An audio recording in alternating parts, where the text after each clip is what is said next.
Welcome to the Slop Temple. We pray this video helps. You start by confirming the essentials.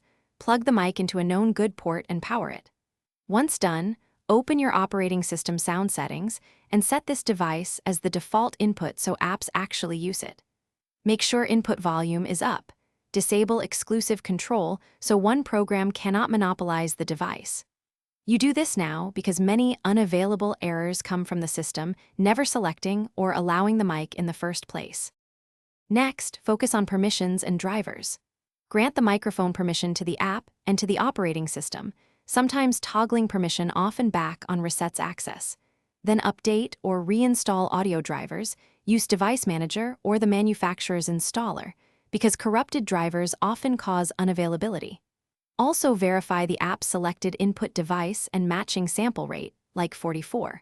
1 kHz versus 48 kHz. Finish with final checks and a strong troubleshooting tip.